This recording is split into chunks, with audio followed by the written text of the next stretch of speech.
Hi, welcome back to One Word a Day.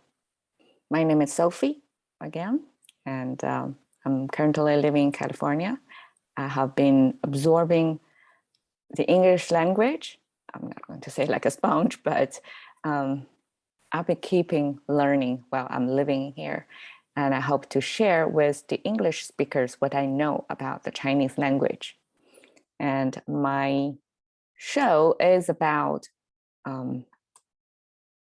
making learning the foreign language, the very daunting looking foreign language, easier and make it kind of like a daily incremental progress every day. So just spend a short time every day with me and you will see how Chinese words are formed, how we make meaning of things. So yesterday we covered this opening phrase, which is beautiful and very seasonal. It's the perfect time to use this phrase, 风景如画. And today we're going to carry over the word 如, the third character, which is a comparison or a connector to link two concepts together to say this one looks like that one. And it's now using in a new context. It's called the 如痴如醉. And you kind of see the rhythm here, right? We have two rising tones and then flat and then fall. So it's kind of like a good closing way to make it emphasize by falling tone at the end. I know in English we have like father like son. That is comparing most likely the son to the father, right? But in Chinese expression here, it doesn't mean comparing the second character to the fourth character. It simply is a rephrasing of some human condition, but in two different ways. Chinese like to form words like that by describing two different attributes or just using two ways to look at the same thing to make sure you get it. Okay, so the second character, 吃, let's look at it, how it's structured. In the middle is 知. I know it doesn't make any sense right now. 知, we commonly use it together with 道. 知道 means knowledge or understand or just get it, awareness, something like that. So it's a cognitive function, simply put. And the outside the frame, like a half frame, right? It's a common use component. So whenever you see this structure, I don't even know how to describe it. This half frame with three dots, like one on the top and two on the sides, simply means something is wrong, like illness, especially. So here it's like you're cognitively ill. So translated to English concept, that would be obsessed, or you are biased in making judgment about things. Almost like you're so obsessed about something, you overemphasize it too much in your life and become so absorbed by whatever you're into. And the fourth character, 醉. Okay, so a little different way of looking at the situation is intoxicated. And to decompose the word here, it's left and right structure, another classical Chinese word structure, left and right. And the left side, well, I guess in this situation, both of them are meaning because we commonly have a pronunciation and a meaning. But in this case, I see it as both sides to form a complete meaning. The left side, look at it. It simply looks like a wine bottle or beer bottle with a plug on the top and a tubular shape and then some liquid left at the bottom. And the right is the character used to describe a person, a body. So some body is using alcohol, and that's the state of intoxicated. Make total sense, right? And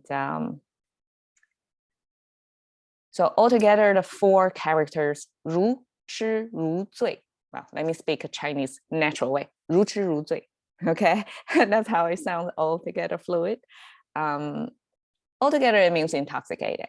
And that's often used to describe somebody as so appreciative of an art form or something that the person almost like get drunk.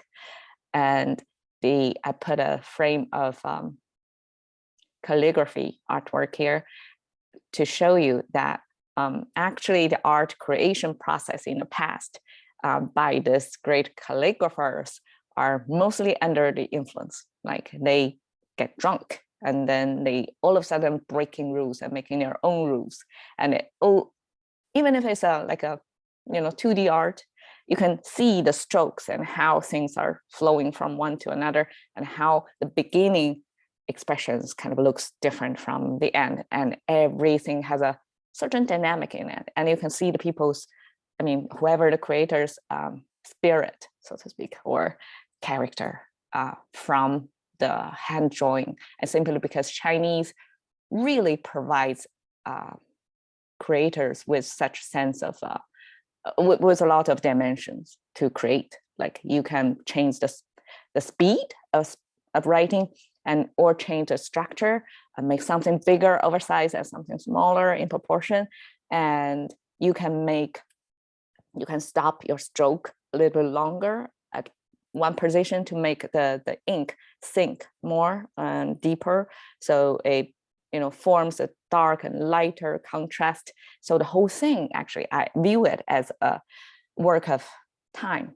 Like you can almost imagine the state of mind of the creator when writing this down. It's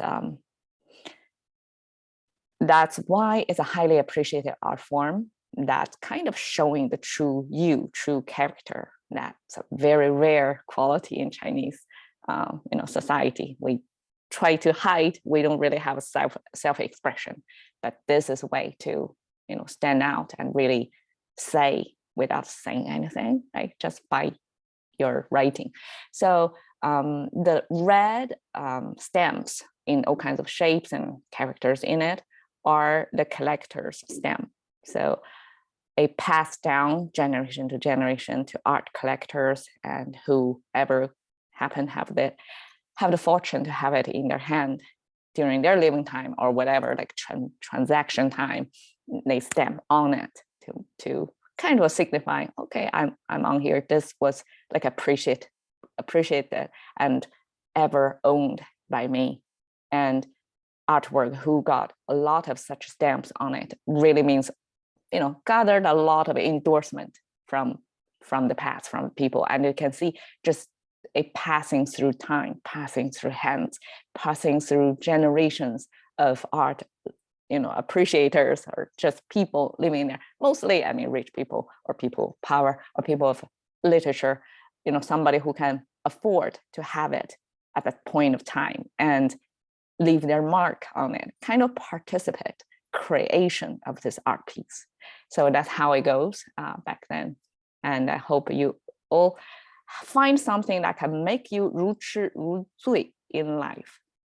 And with that is the end of the show. And tomorrow I'm going to share another new phrase and you're going to see a familiar one. And you can kind of pop quiz yourself to see if you remember what that word means and how it's used.